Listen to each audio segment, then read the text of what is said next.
Good morning, Tottenham fans. Hope you're all doing well today. Tottenham can sign a defensive midfielder from Manchester City. Is Romero staying or is Romero leaving? What are we going to do with all the centre-backs we have at our club? And what's going on with Kudus? All that in today's video. But if you're new here, please smash that like button and subscribe if you enjoy this channel. I've just gone past 2,000 subscribers now, and I really appreciate everybody that has followed this channel, commented, liked, engaged. It's much appreciated. Now, into the video.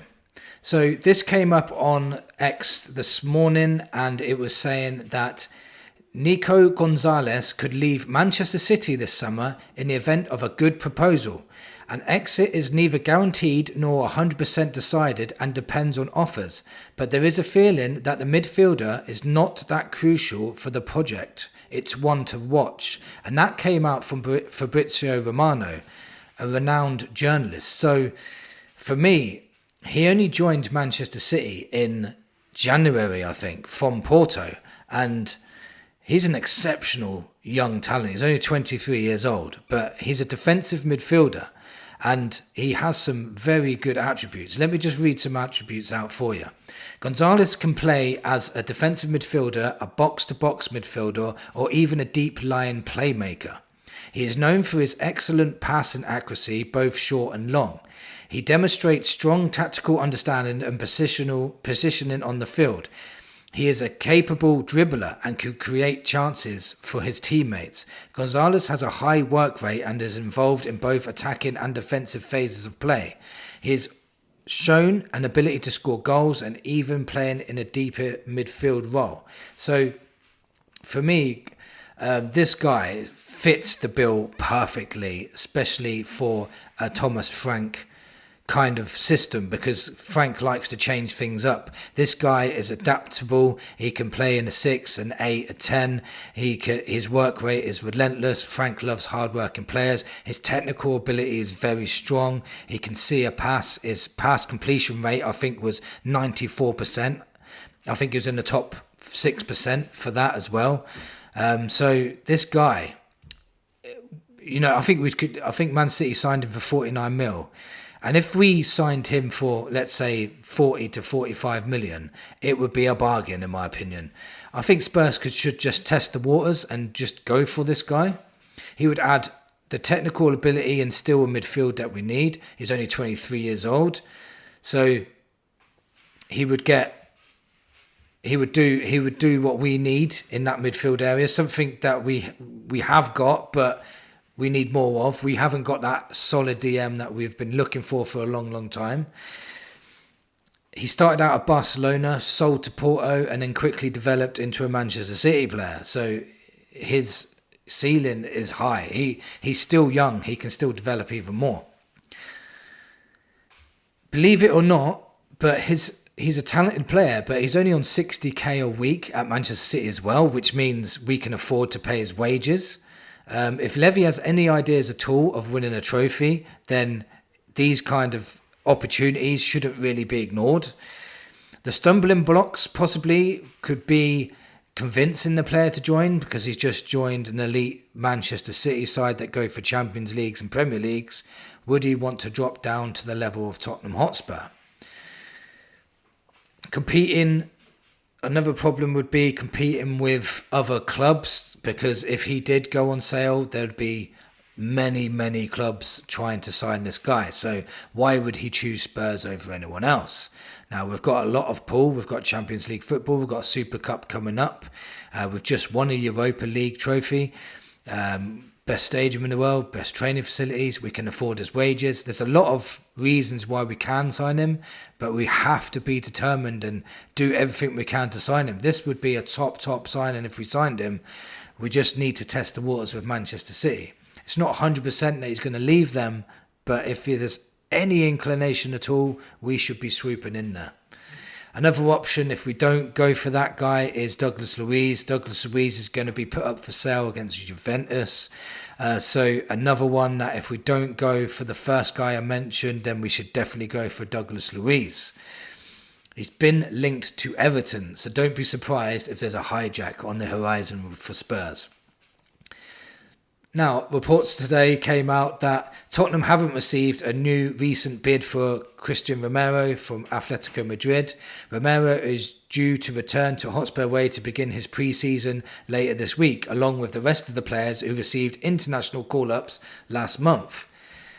Now, for me, with the Romero situation, if he came out and said, I want to leave, then we should hold out for 60 to 70 million because he's a top class player and sell him, as long as we bring in someone that was good enough to replace him or has the potential to be good enough to replace him, because he's a top talent. It's going to be very hard to get that kind of player for £60 million again.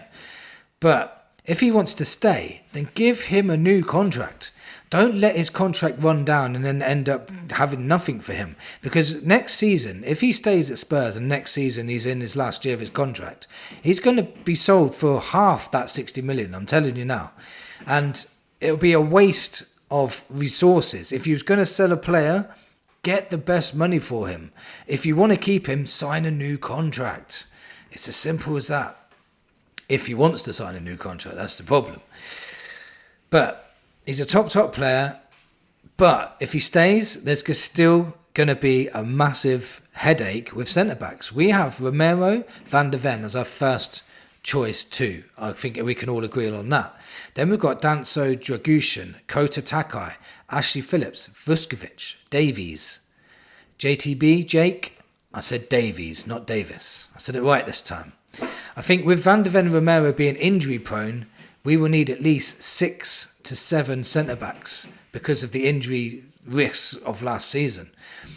Vuskovic, Takai and Phillips can all be counted as under-21 players, so they wouldn't actually be counted in our main squad. They'll be counted as unlimited in our under-21s. I think it's B list or something, so that would be cool. And we'll have Danso, Dragushin, Romero and Van der Ven. But Dragushin's injured, I think, until November, so he won't be able to play at all. So we have to keep Phillips in, I think, for that reason, unless we sign somebody else. If we do sign another centre-back, we're going to have to put Phillips out on loan. Now, the reason why I didn't mention Vuskovic going out on loan is because if he stays with us and doesn't get loaned out, in 3 years' time, he'll be classed as club trained. If he gets loaned out, he won't be classed as club trained for the Champions League or Europa League. So it's quite vital that we keep that guy around so we can make up the numbers in years to come. And to be fair, that Vuskovic is going to be some player. Honestly, he really is. We've been linked to Coney de Winter. So again, that tells me, why are we linked to more centre-backs if we've got all these centre-backs at the club? Are they planning for Romero to leave and it's just not become apparent yet? Or is it because Frank plays a back three and he needs options to rotate, especially if we get injuries? I heard so many times as well that Frank wants to work with all the players. He wants to see all the players. He's looking forward to working with Romero. He's looking forward to working with Sonny, Richarlison, etc., But the problem is, Spurs are supposed to be bringing in players. Now, if you keep all your players, you're not going to be able to bring in players. So there has to be sacrifices at some point to be able to do that. So as much as we love these players and we have a bond with them now because of the Europa League, and I have too, sometimes you have to be a little bit more ruthless and sacrifice if you want to upgrade your team, upgrade your squad and move forward and try and push for a Champions League or a Premier League in future years. Not this season, obviously. Now, what's happening with Kudus? He's a guy that if you bring in would improve your squad massively. He would improve our first 11 as well. Now, Spurs are supposed to be putting in another bid for him at some point this week. It needs to hurry up, in my opinion. Levy already put in a bid, and part of the add-on conclusion is, if he said, I'll pay the extra 10 million if Spurs win the Premier League or Champions League, and West Ham went no. And I don't blame West Ham at all, because That's Levy either really believing in his own bullshit that we're going to win the Premier League and Champions League, or he's trying to not pay a 10 million extra fee because he knows it won't happen. And for me, the latter is probably the truth. He's probably trying to save some money somehow. But I hope he doesn't take the piss too much, because if he does, and West Ham end up saying, oh, we're not going to deal with you anymore, Chelsea swoop in, pay the money, gone, we're going to miss out on another exceptional player. And I think there'll be a meltdown in this fan base, because all the other clubs at the moment, they seem to be getting their business done. Liverpool, Chelsea, City, Arsenal, even Man United bought Cunha. So I know there's time. I'm not having a panic attack just yet, but when you're watching other clubs getting business done so quick, it just sometimes feels like things ain't planned very well. I understand that Frank's got to see his team to understand what he doesn't need and what he does need. So he's been at the club last few days and he'll be here this week.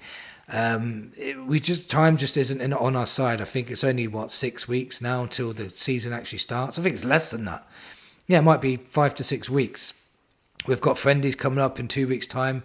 Just next month, we've got the Super Cup final. So lots to do. We need to start bringing players in. If Kudus comes in, that would be a great start. I still think there's a lot more work to do. We do need a DM, and the DM that I mentioned today definitely should be getting done. Nico Gonzalez, what a signing that would be.